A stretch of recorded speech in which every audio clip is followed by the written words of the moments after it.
Hello, I'm Brian Linehan. Welcome to this special edition of City Lights.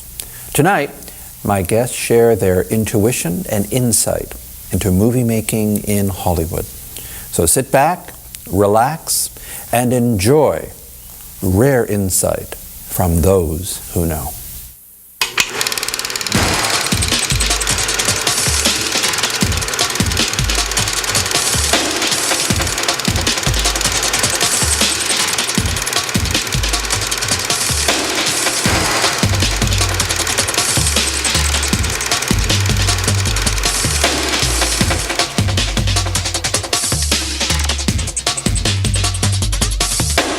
The style and process of making movies has really changed drastically in the past 25 years. Tell me, how do they actually make movies today? Well, you get the characters, you sort of set up the film, you get like this roll of this like ball, and you sort of act it out first, and then you put it in the tape into the thing, and then it makes like this clicky sound, and it goes onto the big screen. So it shoots up at the big screen. You need video cameras, you need microphones, and you need characters. You need a big screen. First, they have to like put something in white, and if they don't put it in white, they just take it out and try another piece. And they keep trying until they put the white piece in place, and then they try it out on their TV. You need a movie camera, and they act it out on stage first, and then you make the video with the title on it, so you know which is which one. Because if there was just a plain movie, you wouldn't know which one it is. Because if it was mixed up, you would be hey, because the cover has the title on it, the exact title, and then if you take it out and it's not the right movie, then you'll be hey, this is not the movie I want to watch.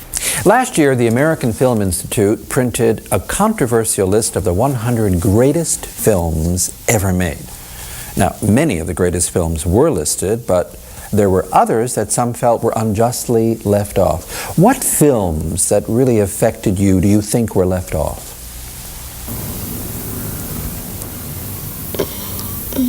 Shrek.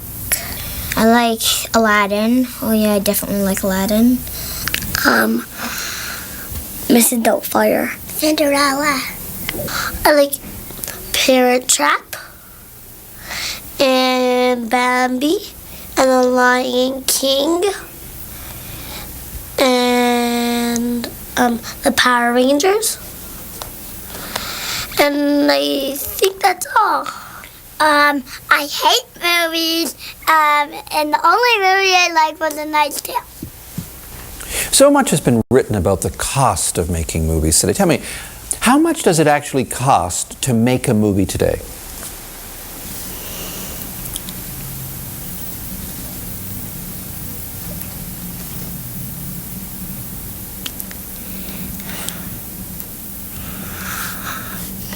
$5.70.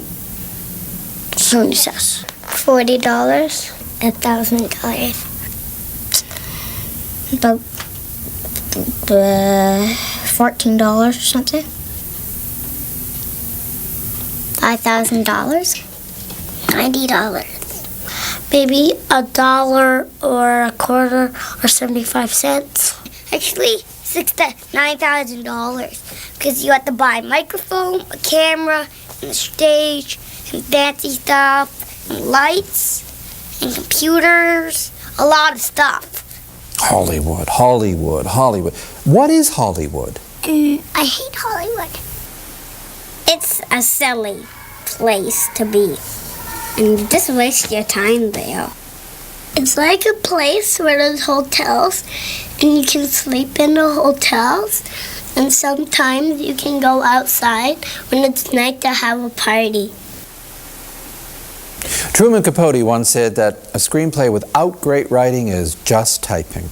What are some of the memorable lines that you remember from the movies? That's great. We can stay up late in the morning. I'm making pancakes. That's from Shrek.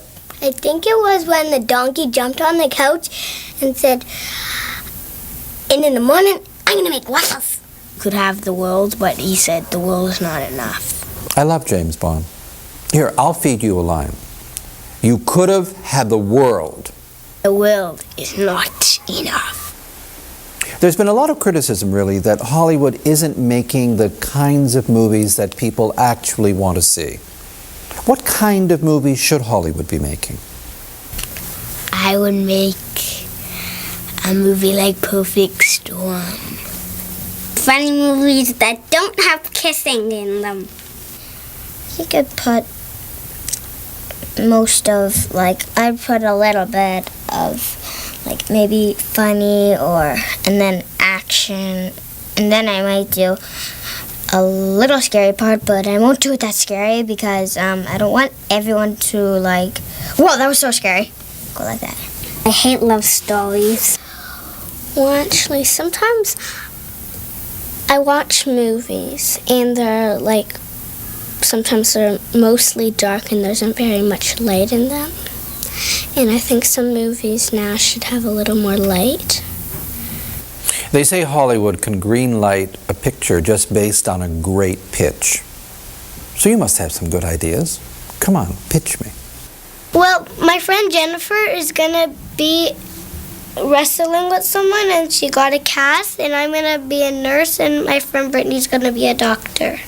This guy kind of gets in the car class and there's this goofy scientist who puts, like, animal stuff in him, so he, like, acts like an animal.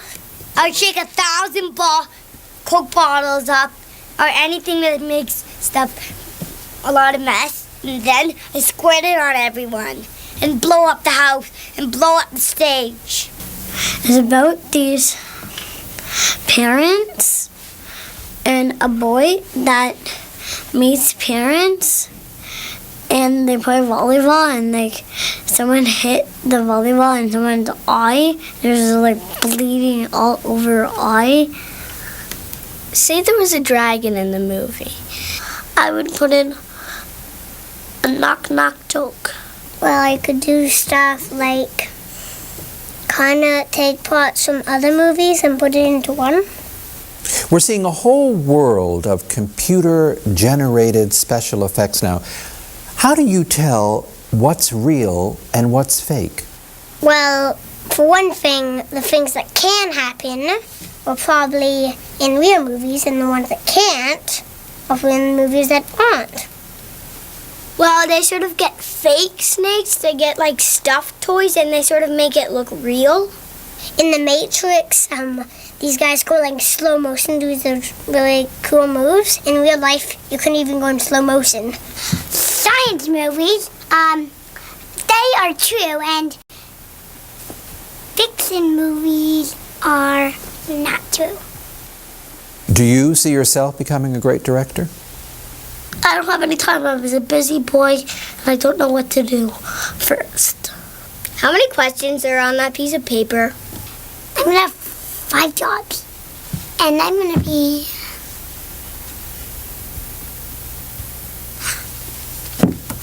a demented person.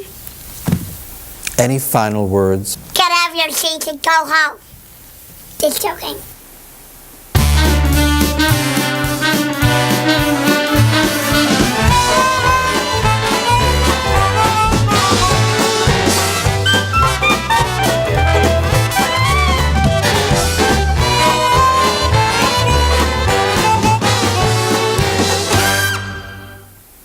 It was a Wednesday, September 3rd, 3 o'clock. You had stars in your eyes, highlights in your hair. You did a screen test for George Cukor. Cukor looked at you, thought long, thought hard, and said, I haven't seen anyone light up the screen like that since Dietrich did the test for the Blue Angel. Luminous. That's what he said. Luminous. Yeah, but I've been on TV before.